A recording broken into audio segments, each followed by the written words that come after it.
16 may günü Tümenbayev baş bolğon komissiya keledi. Avtovokzalga. Bul avtovokzalды Бускула деген тапшырма берген eкен. Силердин кандай шартыңар бар, качан көчөсүңөр, эмне кыласыңар десе, бизде бир икка келет элек. Тапшырышты таштаганда 24 жаштан азыр 60 жаштадым. Şu memlekettик organlardan dagы өкүлдөрдү чакырдык эле. Şu өкүлдөр келген жок. Эртең күнү кайда барабыз, бала бакырабыз, каяктан багабыз? Бул жакта эки чоң күч туруп атат. Транспорт министрлигинин эмне чыгарды эле? Жергечи. Жок дегенде бизди коргой турган орган Organдар же кимиси ким ушул жетектегендер угат көрөт, анан туура чечилет деп. Урматтуу кесиптештер, биз бүгүнкү чогулуштун күн тартибин бекитип алышыбыз керек. Бүгүнкү чогулуштун күн тартибине Бишкек шаарынын мэриясынын муниципалдык бүлүктөрдү башкаруу департаментинин Бишкек шаарынын мэриясынын токтомдорун жокко чыгаруу боюнча доо арыз жөнүндө Бишкек шаары боюнча мамлекеттик архитектура курулуш контролдоо башкармасынын 16 майдын дагы билдирүүсү жана Гострой агенттигинин чыгарган приказы жөнүндө. Муну анан мен түшүндүрүп айтып берем, булар эмне жөнүндө чыкканын, кандай болгонун. 16 may günü Президенттин администрациясынын иш башкаруучусу Тüменбаев баш болгон комиссия келет. Автовокзалга. Комиссия келип туруп, араңыздар да отурасыздар, барыңыздар эле. Ошол жерде уккан экенсиздер, өзүңүздөр мага айтып келдиңиздер, ошол жерде чогулуштарды айттыңыздар. Ошол Тüменбаев бул автовокзалды Бускула көчүргүлө деген тапшырма берген экен. Ошол эле күнү Гострой бизге билдирүү берип атат. Өз ыктыярыңар менен автовокзалды Бускула деп. Ия. 10 күндүн ичинде өз ыктыярыңар менен автовокзалды бусуп алып кеткиле деп бизге билдирүү берип атат. Билдирүү дегенде орусча айтканда уведомление да. Андан кийин ошол эле күнү Гострой буйрук чыгарып атат. Курулушун текшергиле деп. Анан өзүңүздөр көрдүңөр, дем алыш күндөрү толтура комиссия жүрүп текшеришти. Эмне мынчалык ушул керек болду билбейм, обязательно суббота воскресенье күнү барып текшериш. Ушул суббота күнү воскресенье күнү текшерди. Кайра топтолуп алып туруп понедельник биринчи иш күнү келишти. Биринчи иш күнү келип, анан ошол жерде текшерип атканда биз унчукпай койдук. Мен айттым, хорошо, текшергиле. Шылтоо иштесе любой жерден табылат. Кемчилик иштесе текшергиле, бирок мындай болот. Биз бул жерден чыкпайбыз. Мен балдар чогултуп сүйлөшүшүм керек. Анан ошондо гана чыгабыз деп жооп берди. Ошо менен кечки саат 4-тө мени Гостройдун жетекчилери чакырды. Гостройдун жетекчилери чакырып, эми чырлашпай эле, мындай арыздашпай эле, эчтеке кылбай эле, бир эпке келбейлиби, сүйлөшпөйлүбү деген сөзгө келди да. Анан ал Гостройдун Госархстрой контролдун башчысы, андан кийин анан ошол эле Гостройдун биринчи замын алып кирди. Гостройдун төрагасы кабыл алган жок, биринчи замы кабыл алды. Биринчи замы кабыл алып, дагы ушул сөздөр айтылды. Ушул сөздөр айтылганда мен ошол жерден туруп айттым. Муну мен жалгыз курган эмесмин. Бул жалгыз мага тиешелүү эмес. Бул жерде иштеп аткан элдер бар. Мен ошол элдерди чогултайын, сүйлөшөйүн, анан өзүбүздүн варианттарыбызды берели протокол түрүндө. Анан кандай чечесиздер, андан кийин силердин ишиңерди. Анан бүгүнкү чогулушка баарысын чакырганбыз. Ошол Тüменбаевди чакырганбыз. Президенттин өзүн чакырганбыз. Анан бизди тейлеп аткан транспорт министрлигин чакырганбыз. Бирок келишкен жок, тилекке каршы. Эмне үчүн келишкен жок билбейм. Келип, ушу сиздердин бүгүн айткандарыңыздарды урса жакшы болот эле. Бул жерде карала турган биз мындай ошол 3 сунушубуздун ичинде бүт колуңарга таратып келдик. Протоколдун долбоорунун көчүрмөсү дагы ошол 3 сунушубузда колуңарда турат. Мына ошол 3 сунушту окудуңуздар да жигиттер. Эми мындай болуп атат да, ал 3 сунуштун основной моменттери мындай болуп атат да. Эң биринчиси эле мындай суранч менен кайрылып атабыз. Азыр мынакей сезон башталды. Жыл бою күтүп жүрүп, 2 ай 3 ай сезон болот, туурабы? Мына ушу сезон башталды. Ушу сезон бүткүчөктү 1 сентябрга чейин Акчалак бекетинде, автобекетинде калтырып, сезонду бүткөрүп алып, уруксат берсеңиздер, 1 декабрдан баштап биз көчүп кетели. Же болбосо, ал сунуштардын кайсысын кабыл алса, же автовокзалды таштап жер берсе, ошого көчүп кетели, жерсе, ошол жерге салалы. Же болбосо, автовокзалды бушпай, эчтеке кылбай алып, жанагы немеге чоңго центр обслуживания населения. Же болбосо госрегистрге здание кылып пайдалангыла. Эгер андай пайдалана турган болсоңор, бизге разнозначный жер жеке менчикке бергиле. Же болбосо, ал вариант силерге туура келбесе, анда айла кеткенде 3-чү вариант кылып коюп атабыз. Анда Акчал автобекетин курган акчаны бизге бергиле, төлөп бергиле. Независимый оценочный акт менен түзүлгөн. Андан кийин биз жөн эле бошотуп берели, аны объектиде тийбейли, кандай кылып пайдаланасыңар, ал сиздердин өзүңүздөрдүн карооңуздарга калсын деп. Мына 3 вариантты берип атабыз да, алып окуп көрсөңөр болот. Бардык колуңарда турат. Тилекке каршы эми бүгүн өткөрүп атабыз да чогулушту. Бүгүн кечке чейин үлгүрсөк, эртең менен ушуну протокол менен жазып, оформить этип, алып барып чечтүү органдарга беребиз. Мына ушундай болуп атат да. Абдан өкүнүчтүүсү эми мындай болуп атат. Дагы бир маселе коюлуп атат. Эгерде биз азыр автовокзалдан кетип калсак, же башка бир жакка кирсек, ал эми наркы Бишкек автовокзалы иштеп атса, баары ал жерге жүргүнчүлөр барбайт, билесиңер да. Потому что бул автовокзалды, азыркы автовокзалды шаардын сыртына көчүрөт дагы, Бишкек автовокзалы калып калат, ашык чыгымдан качып, элдин баары тиги автовокзалга барат дагы, сиздер ишсиз каласыздар. Мына ушу маселелер чечели деп, ушу маселе боюнча мындай деген маселе көтөрүлүп атат. Жанагы берген сүнүштө жазылып турат. 1 сентябрга чейин калтыргыла, иштейли. 1 сентябрга чейин 31 августта көчсүн деп атпайбы тиги вокзалды дагы. 31 августта көчсө, биз ошо автовокзал менен кошо көчүп кетели деген маселе коюлуп атат да. Сураныч болуп атат. Маселе коюлган жок, сураныч болуп атат да. Шулар чечип берсеңер деп. Мына ошо маселелер боюнча кимде кандай сунуш, пикир болсо айтсаңыздар.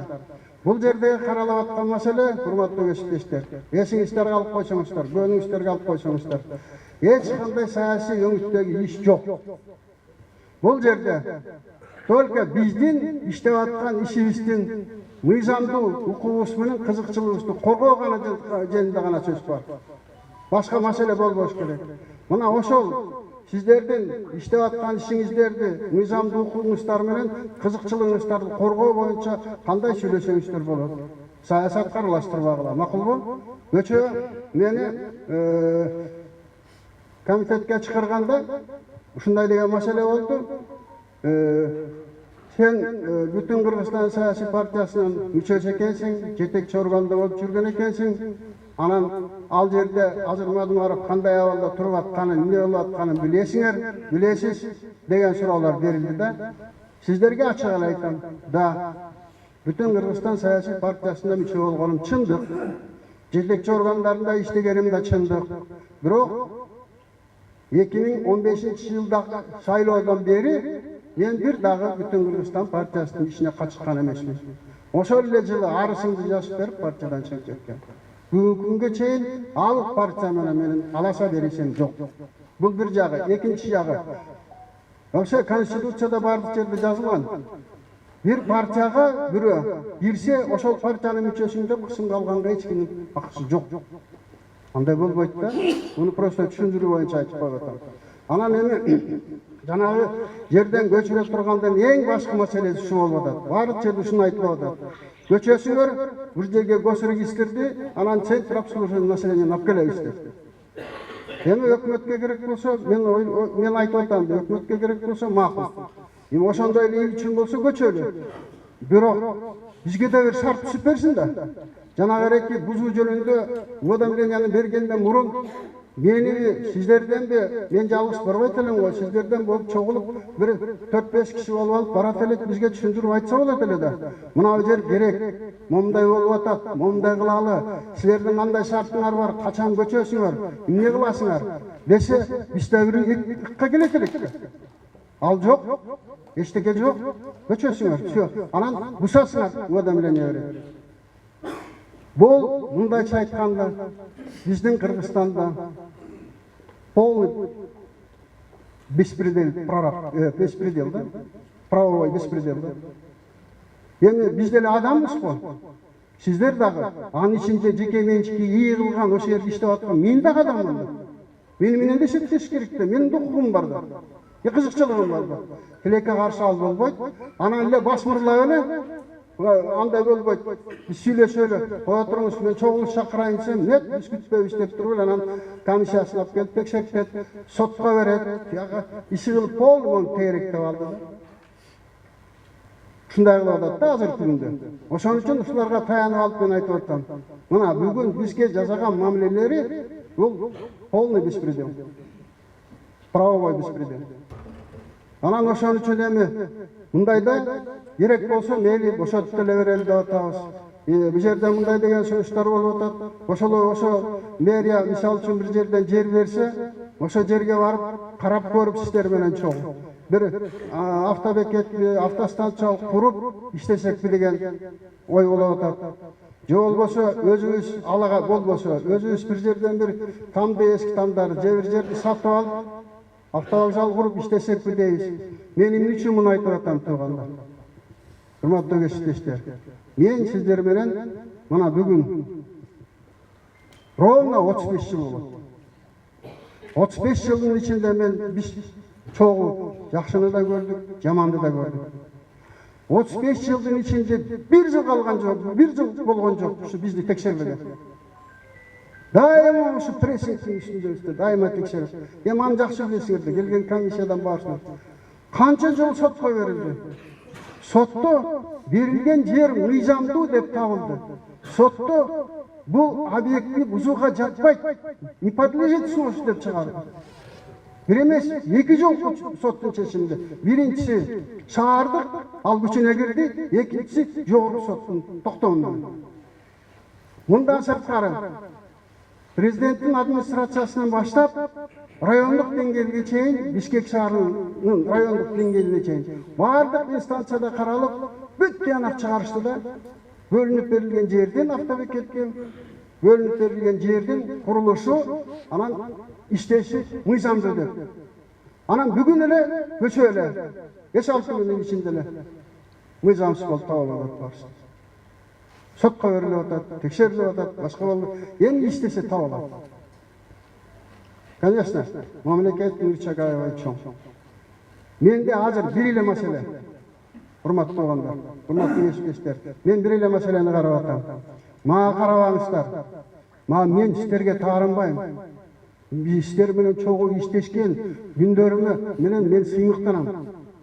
Сиздер өзүңөрдү карагыла. Кандай болгондо өзүңөр иштеп балакараңарды багаласыңар. Ушул туугандар. Мына ушул боюнча өзүңөрдүн ой пикириңерди чыгып айтсаңыздар, сунуштарыңызды берсеңиздер, жана эреки колуңарга берген токтомдун долбоору, анан сунуштардын 3 вариантта турган сунуштар турбойбу? Ошолор боюнча окуп туруп сунуштарыңарды берсеңиздер, анан бир чечим кабыл алып, жыйынтык чыгарып, андан кийин анан биз тиешелүү жерге берип аракет кылсак. Кандай дейсиздер? Туурабы? Вот. Мен Кыргыз Республикасынын Нарыктуу Аксакалдар Ордосунун коомдук бирикменин жана Кыргыз Республикасынын Нарыктуу Энелер коомдук бирикменинин төр агасымын. Ушул коомду түзгөн 2 жылдан ашык иштеп келаткан аксакалмын. Жети областта ушул жерде олтуруп иштеп аткан жана борбордо иштеп аткан баардык 100% болбосо да көпчүлүгүңөрдү мен тааныйм. Себеби дегенде мен көп жылдан бери ушул биздин автобекетте өзүмдүн чыгармачылыгым менен китеп сатам. Жети областтан эл журт келип ушул жерден көнүп калган, мен бала кезден автовокзал бар. Ошондон бери жогорку айткан маалыматка караганда баардык мыйзамдын баары ошол убактан бери туура чыгып келатса, баардыгы сотко берилсе дагы ошонун баары туура деп чечим чыгып атса, анан кандайдыр бир ушул эле акыркы мезгилдерде стихийно деп коелук, мындай шашылыш түрдө баардыгына маалымдалбастан ушул сөздөрдүн баарын угуп отурган сөздүн баары чындыгы болуп аткандан кийин эмне үчүн бияктагы көпчүлүк элдин көңіліне албайт талабы. Бул жерде иштеп аткандар айтылып билип эле турабыз. Кредиттери бар, балдарын багып атат. Машиналардын тетиктеринен баштап бардык күйүүчү майлардын баары кымбат. Бул жактан саясат кайрылаштырган жокпуз. Мен эмне үчүн келдим? Бул жактан мени тааныган ош жердеги автобекеттин кызматкерлери көптөн бери мени тааныйт. Аксакал, сиз да өзүңүздүн аксакалдык сөзүңүздү айтып коюңуз ош жерге барып дегенден мен чындыкты айтууга туура келди. Карысы бар, нырысы бар, карынын сөзүн капка сал дейт. Улуунун сөзүн укпасак, улууну урматтабасак, жаштарды сыйлабасак, биздин келечекке өсүп бараткан жол бүдөмүк болуп калат. Бул жакта ушунча адамдардын нааразычылыгы пайда болсо, бул өкмөттүн, президенттин мындай айтканда бетине көбө жапкандык болот. А президент ажообуз кандай ушуну билеби, указы чыкты беле. Ал жакта мындай чоң маселелерди ошол аркылуу указ менен негизинде кандайдыр бир деңгээлде элге жарыя болуш керек. Маалымат, телеберүү, басма сөз жана башка ошолорда иштеген кишилер келип сиздер менен бир аз маектешип, сурап, жогору аксакал айткандай, силердин көңүлүңөрдү мындай билиш керек, оюңарды билиш керек. Менин карылык сөзүм ушул. Сабырдуу болуп, муну саясатка аралаштырбай, эч кандай өзүбүздүн келечегибизге, өсүп келаткан балдардын келечегине тескери таасир тийгизбегендей, калыс, туура чечим чыгарышыбыз керек. Бул чечимди мына айтып аткандай, суранып атышкандай, күзгө чейин калтырып, ушул сезон убагында иштеп аталы деп аткан балдардын, жаштардын, бул жерде көбүнчө орто муундан жогору жаштардан отурат. Булардын баарынын келечегин биз мамлекет ойлош керек. Мамлекеттин ээси эл деп айтат. Биз да элдин бир коомдун бир мүчөлөрүбүз да. Ошон үчүн мен карылык сөзүм нарткы аксакалдардын ордосунун атынан дагы башка бардык жагына биз айтып түшүндүргөндө буга чейин уккандан кийин алар да айтты, сиз ош жерде жүрүп атасыз. Ош жерден өзүңүздүн калыс сөзүңүздү айтыңыз. Бул сөздү президентке жеткириш керек. Президенттин өзүнүн указыбы же жөн гана башка бир жакта кызыкчылыктар барбы? Муну биз даанасын билишибиз керек. Мыйзамды сыйлайбыз. Ар бир адам мыйзамды сыйлабаса мамлекеттин келечеги болбойт. Ошондуктан биздин да укугубузду, сиздердин укугуңарды коргоп калыс сөз айтканга менин укугум бар. Мен бул жакта жанакыдай саясий өңүттү эмес, мен калыстыгымды айтып атам. Калыс сөзүн айтпаса карылардан не пайда? Ошон үчүн мен калыстыгымды айттым. Туугандар, сабыр менен өзүңүздөрдүн оюңуздарды өтө эмоцияга берилбей, кызуугандуулукка берилбей, сабыр менен чечкенге колубуздан келет. Бул жөнүндө бир эле жолу бүтүп калбайт. Бул жерден эгер башкача чечим чыгып дагы эле баягыдай кыйнап атса, ошол Түмөнбаев өзү келиш керек болчу.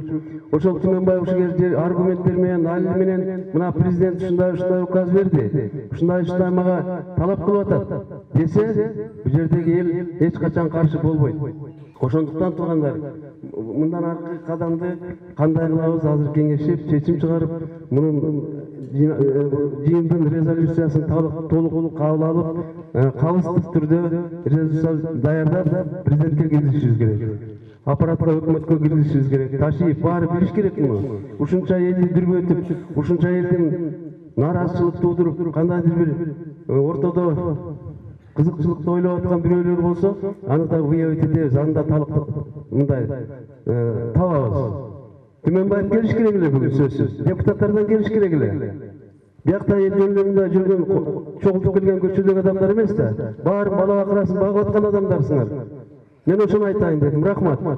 Журналисттер, сиздер дагы биздин көйгөйдү элге угузганга, элге угуп берүүңүздөрдү суранабыз. Туташ иштеп баштаганда 24 жаш элем, азыр 60га чыктым. Автобекеттин уюштурганына 35-38 жыл болду. Ошондон бери ушул ак жол автобекети менен иштешип жатабыз.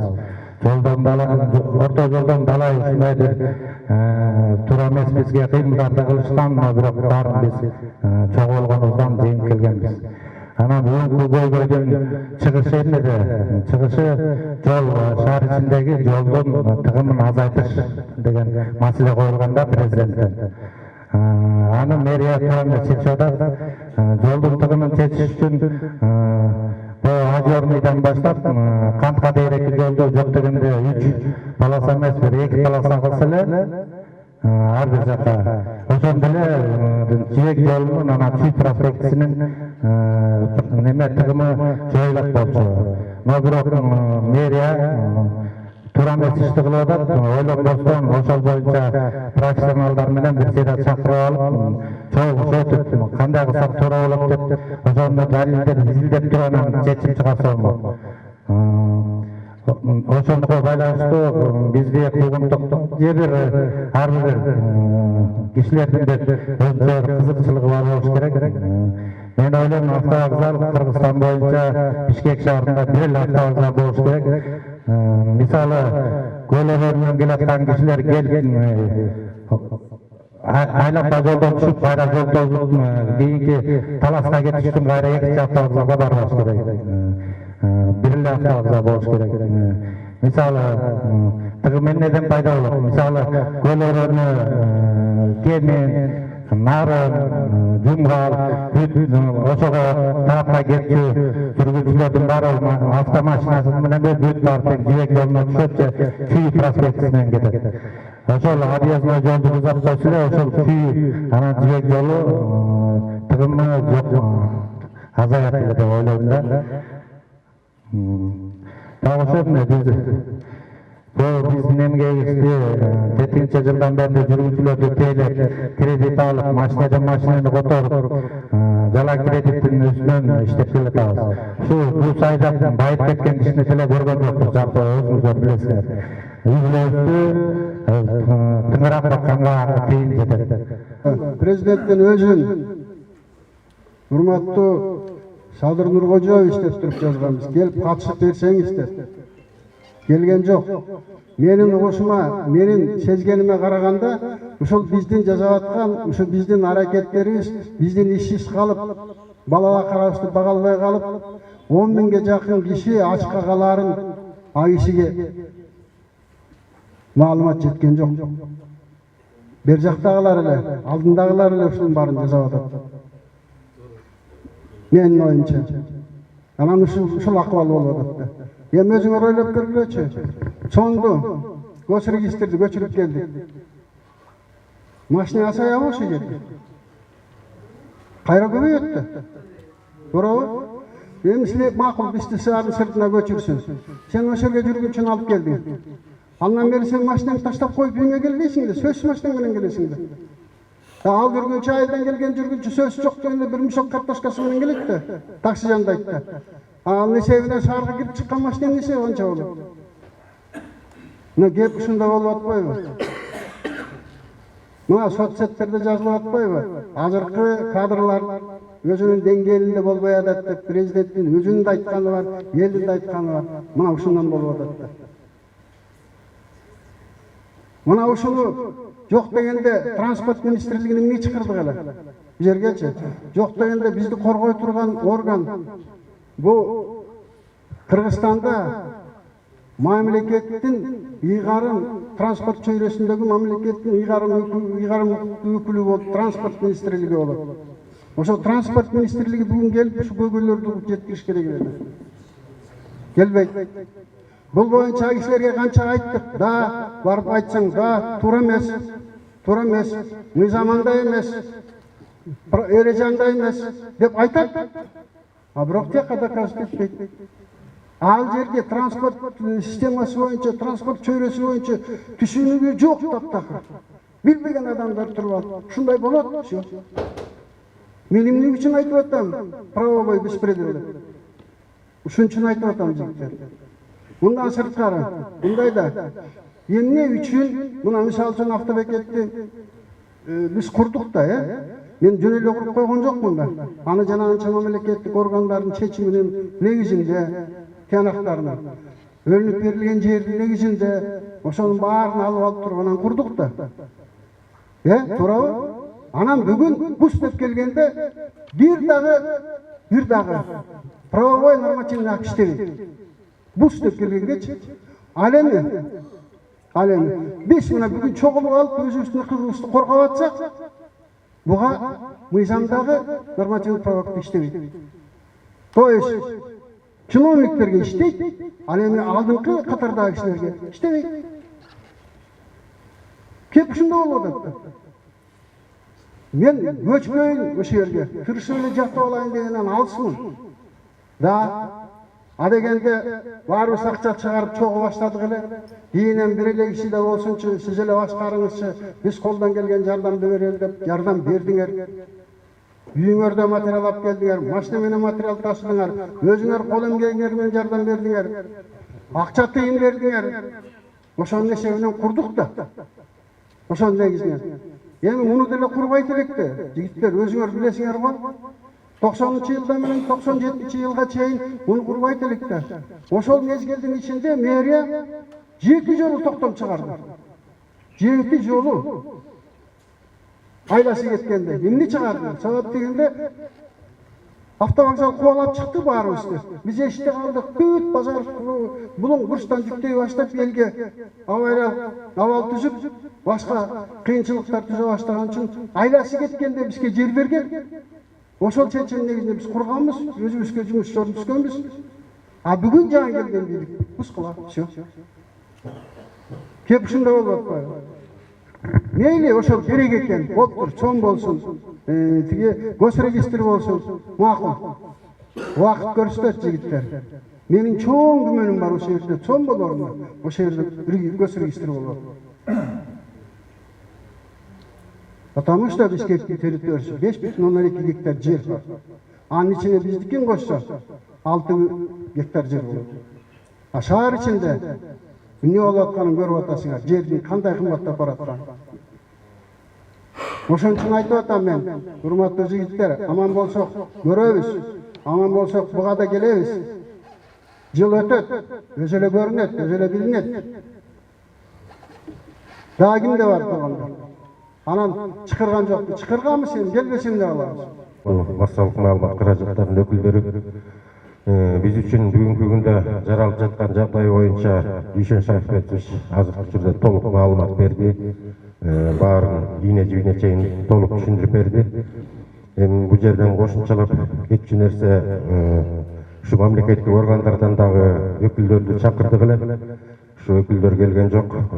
Мен ушу өкүлдөргө суроо берейин дедим эле. Ушу биз иштетип жаткан Ак жол автобекетинин бул жерден көчүрүү жана ошо автобекетти бузуу боюнча эң маанилүү эмне себеп эмне деп берейин дедим эле. Алар себебин ар кандай жолдор менен айтып атышат. Госрегистр жанагы сон деп айтышат. Бирде туруп кайра парк кылабыз дейт, бирде туруп ал жерге көп кабаттуу үйлөр курулат дейт. Эми так мындай пландар деле жоктой сезилет да.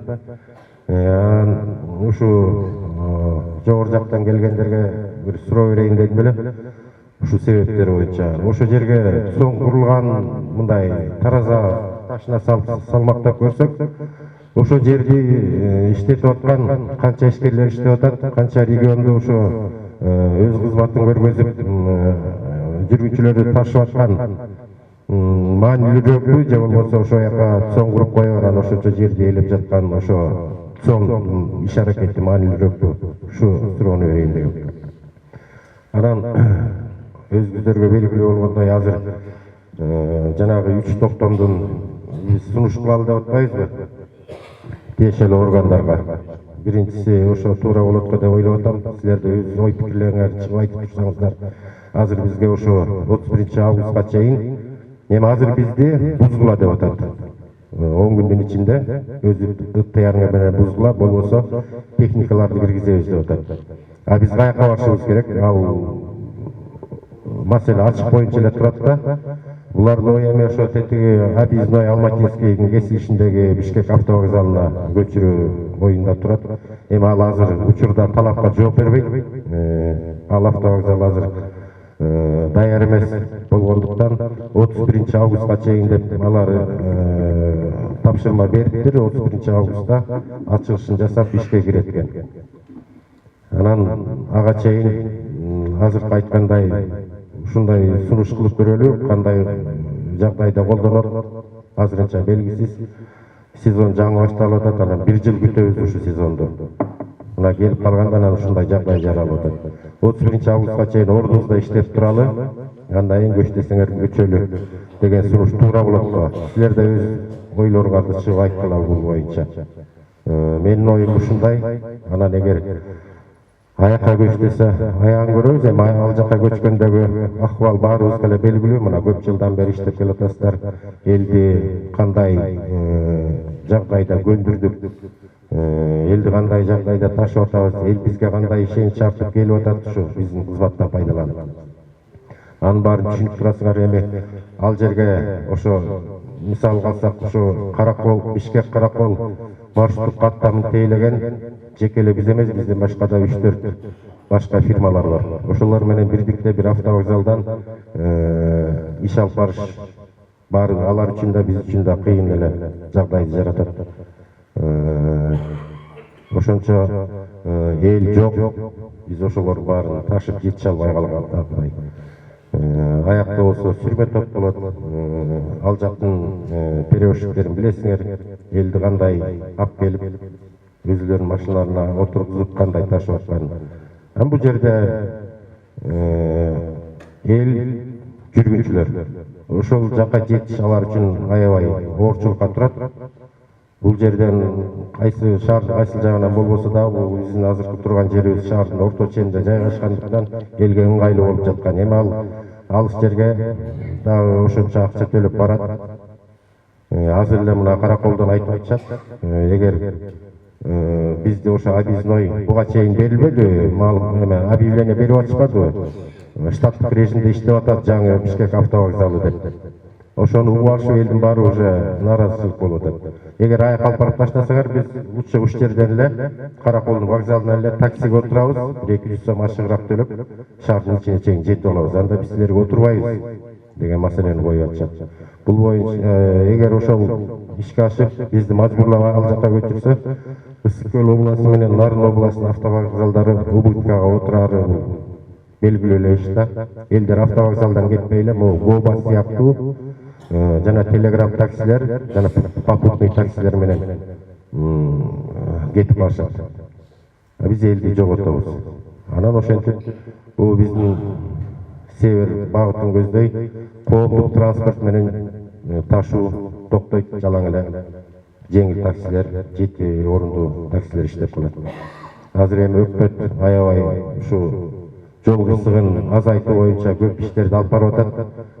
Бирок ошол кезде жол кырсыгы көбөйүп кетет да, Даян беттин арасын. Себептен ал таксилерди көзөмөлдөгөн эч ким жок. Техникалык абалын, ошол айдоочунун ден соолугун кайсы маалда эс алып, кайсы маалда рейске чыгып атканын эч ким көзөмөлдөбөйт. Анан ошентип бул жүргүнчү ташуу системасы такыр бузулат да. Анан кандай калыбына келет ал эми бир Кудайдын билими. Ошон үчүн азыр өзүңөрдүн дагы ой пикирлериңерди айткыла. Жанагы токтом боюнча кайсы сунуш туура келет, кайсынысын кабыл алалы, ушу бүгүн чечишибиз керек. Келип чыгып айтып турсаңыздар, аксакалдар, жаштар, келиңиздер айткыла. Бүгүн ушу маселени чечели. Анан жогору жактарга кайрылалы. Мамлекет тараптын өкүлдөрүнө суроо бар эле да. Сиздер менен бир эле кайыкта болуп калдык. Эми азыр бул жерде аксакал сиз барып жүргөн экенсиз да. Сиз барып жүргөндө алар сизге буга чейин алгыла, сынашып эткиле деп сунуштарын койгон да. Анан биз негизи сиздер менен былтыртан бери иштешип ак жол эмеге кирдик. Биз мурун Казакстан газетинин астында турчубуз да. Казакстан газетинин астында бизге ошо Максат Шекербековбу, эме Первомайскийдин акимичи келип суранган, силер вокзалга эле кирип бергиле, ак жолго кайсы жерге силерге эч кандай тийинбейт. Андан ары жумушуңарды эч кандай уланта бересиңер депчи. Эми бул бүтүп бир жылга жетпей айланып кайра бизди эми ак жолдон да сиздер буза турган болсо биздер чыгып калып атабыз да. Ошонун кесепети сиз ошо мамлекеттик өкүлдөргө кайрылыптырсыз, мамлекеттик өкүлдөргө буга чейин өзүңүз сүйлөшүп бериптирсиз. Сизге кандай жоопторду айтты? Бу жерде сиз айттыңыз да, мынча эл иштеп атат, баары тең ушундай кылып атат, үй бүлөсүн багып атат, жана өзүңүз айткандай кредиттерди төлөп атат, ар жак бер жак жашоосун улантып атат депчи. Эл өкүлдөрү эмне деп жооп берди ошондо?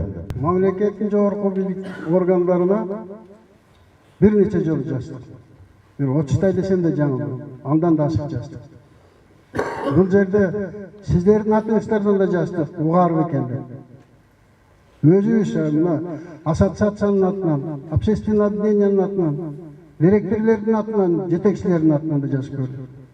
Білбеймін, бұл хат біздің президентке жетіп атабы, жетпей атабы білбеймін, ашық айта алмаймын жетіп атады. Но алаттағы bir жаққа жіберген, алардан отпискаменен қайра келеді. Все. Анан бұл жерде транспорт жүйесін тейлеген мемлекеттік орган болып жаңағы Минтранспорт байым ба? Минтрансқа барабыз, чоғылып та бардық. Мына осы жерде отырады, осы қатардағылар да барыбыздар. Минтрансқа барып тұрып мәселе қойсақ, да сілердікі тура, сілер мыйзамның чегінде конкурс өткөнсүңөр, конкурс негизинде бекитилип берилген, автовокзалга дагы бекитилип берилген, силердики туура тийбеш керек болчу дейт дагы, эчтеке жок. Жыйынтыгында келет, көчөсүң элек, көчпөйт десек, усабыз дейт, успайбыз десек, комиссиялык текшертип атат. Мен ошон үчүн айтып атпаймынбы? Полный беспредел. Ушундай болуп атат. Эми болуп тур. Алардан сунуш түштү. Жанагындайчы, эми чырдаспай, талашпай эле, ушу бир эпке келбейли деп мени жалгыз чакырып бар. Мен анын бул маселе менен сүйлөшөрүн да билген жокмун, билсе сиздерден алып бармакмын. Мени чакырышкандан барган. Барганда мен ачык айттым, бул маселени мен чече албайм. Ошол жерде нан таап, иштеп, бала бакырасын баккан кишилер бар. Мен ошолор чогултуп, чогулуш өткөрүп, анан өзүбүздөрдүн сунуштарыбызды берели. Анан протоколу, анан чечим чыгарыла деп. Мына ошо чогулушту бүгүн өтүп атабыз. Колуңарда турат протоколдордун долбоорлору. Мына ошого кошумча алымчаңар болсо айткыла. Ошону оформить этип, азыр чогулушта кабыл алып туруп, жеткирели.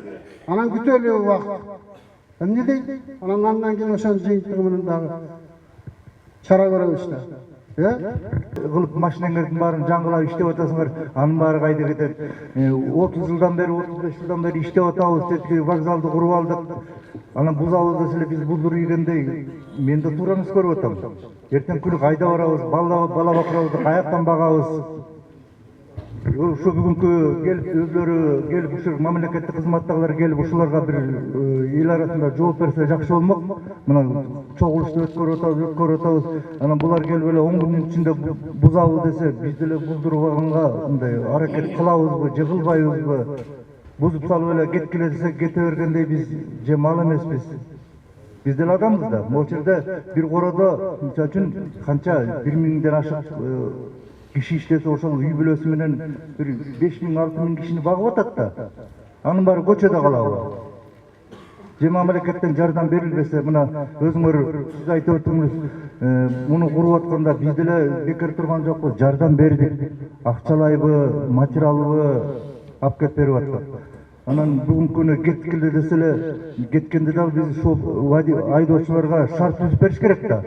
Тетекта жери жакшы, мыйзамга ылайыктуу жер болду, көчкүлө десе анан көчөбүз, анан эртең күнү келип бузабыз десе биз кайда барабыз?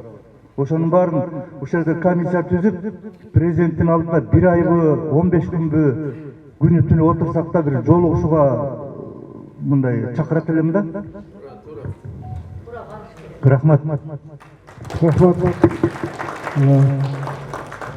Hürmetli tuğanlar, yarış sözge 6 adam çıkıp söyledi, soru cevaplar oldu. Sonuç şu adat yarış söz toxtatacak deyin. Rahmat düşürüңүздөр, karşı kalış жоқ. Бул жерден айтканды жеткизбей калсак, анда бул саясий өңүттөгү мамлекеттин ортосунда, эл менен бийликтин ортосундагы жанактай башка бузуктуу саясий кырдаалдарды курчутам деген адамдардын краскасы өңү түшүп калат. Ошого биз кошо аралашып калышыбыз мүмкүн. Ошондуктан биз мыйзам чегинде талап кылып атабыз. Мыйзам чегинде ошону өткөзгөнгө биз толук укугубуз бар. Жанагыдай комиссия түзгөндө өзүңүздөр бүт баарын калыстап туруп, ошол резолюцияны окуп бериңиздер азыр. Биз да билели, ал кандай түзүлдү. Ал жерде үтүр чекине чейин ошону биз так билгендей бололук ушул жерде элдер. Эртең бизди дагы бирден сүйлөп жүрүшү да мүмкүн. Себеби дегенде бул жакта эки чоң күч туруп атат. Эл деген чоң күч, экинчи оппозициянын биз жака аралаштырып, бизди дагы. Анан элдин ортосунан ажого карама каршы коюлган иш турат. Ажого бул иш жете элек болуш керек, менин билишимде. Эгер жетсе, кайсы бир оор жердин баарына биринчи жетип барат. Эл менен сүйлөшөт, базардабы, көрүп атасыздар. Башка бир кен байлыктарындабы, башка бир чыр жерлеринин баары өзүн чечип келатат. Айтып, бул эмне үчүн мындай чечилген жок? Эмне үчүн мындай чечип койдуңар деген сөз болот да туугандар. Ушуну эске алалы. Анан ушул комиссияга аксакалдар ордосунан мени кошуп коюңуздар. Себеби биз да кирсек, биз ажого түз айта алабыз. Биз да сиздердин жаныңыздарда болобуз, түз жеткиришебиз. Рахмат. Бүгүнкү чогулуштун протоколунун долбоору турат. Анын аркасында сунуш тиркелип турат мына. Алып тааныштыңар. Мына ушу протоколдун долбоору, анан сунуштун долбоору боюнча негизинен кабыл алып койсок деген сунуш бар. Негизинен кабыл алынсын деген бүгүнкү чогулуштун катчылары кол көтөрүп койсоңуздар. Эки сунуш түштү. Bir sunuşu bir atayın top düşüp prezidentke jolugуу боюнча топ düşüp ошого жолуккан аракет жасасак дегенди киргизсек протоколго. Экинчи топ мындай деген сунуш мен киргизип атам. Жанагы биздин сунуштар боюнча, биздин айтылган мына сунуштар боюнча переговорлорду жүргүзүү, сүйлөшүүлөр жүргүзүү мамлекеттик органдар менен. Дагы жалгыз бир киши барбай, 3 кишиден турган бир топ түзүп койсок деген сунуш бар. Ошол эле топ жана президентке аракет кылса деген. Кандай дейсиздер? Макулсуздарбы? 7 kişi olsa de ойлойм мен. 3 kişi эмес, 7 kişi. Саны боюнча сунуш түшүп жатат, 3 эмес 7 киши болсун деп. Кандай дейсиздер? Эжелерден дагы. 7 киши болсунбу? 7 киши болсун дегендер кол көтөрүп койсоңуздар. Каршы, калыс жок. Анда сиздер менен макулдаштык. Эми токтомду эмелеки алымча кошумчасы менен токтомду дагы мына сунушту дагы кабыл алсак, мына береки артындагы сунушту да кабыл алсак деген сунуш бар. Кандай дейсиздер? Токтом кабыл алынсын алымча кошумчасы менен, анан аркасында тиркелген сунуш кабыл алсын деген бүгүнкү катышуулар кол көтөрүп койсоңуздар. Чүрүңүздөр, каршы, калыс жок. Токтом бир добуштан, токтом жана сунуш бир добуштан кабыл алынды. Эми күн тартибине коюлган маселе каралып бүттү. Күн тартибине коюлган маселе каралып бүттү. Эми толук боло албай калдык. Биз ойлодук эле тиги автовокзалда буга караганда чоң да зал ожидания. Ошол жерде өтсөкпү деп. Жанагындай болуп ал жерге өтө албай калдык. Келгениңиздерге чоң рахмат. Эми эмне болгон күндө да 35 жылдан бери чогуштеш бир кородон тамактанып аракет кылып бийлөөчтү багып жүрдүк. Мен ойлойм бийлик органдарынан бийликте турган чиновниктер деле биздин обуреке сунуштарыбызды карап көрүп бир жыйынтыкка келет го деген. Бул жыйынтыктын бул жогорку органдардын каралышы боюнча жанагы атайы 7 кишиден топ түшпөдүкпү? Ошо 7 киши сиздерди вокзалдан улам келгениңерге чогулуп маалымат берип турат. Мындай чечилип атат, мындай чечилип атат деп. Анан ошол карагандан кийин бийликтегилер карагандан кийин кайра чогулуп алып туруп, анан дагы бир жыйынтыкка келебиз. Кандай дейсиздер? Анда ошол сунуштар кабыл алынса, кабыл алынды деп кол көтөрүп койсоңуздар. Каршы, калыс жок. Дагы кабыл алынды. Келгениңиздерге чоң рахмат. Аман эсен үйүңүздөргө жетип алыңыздар.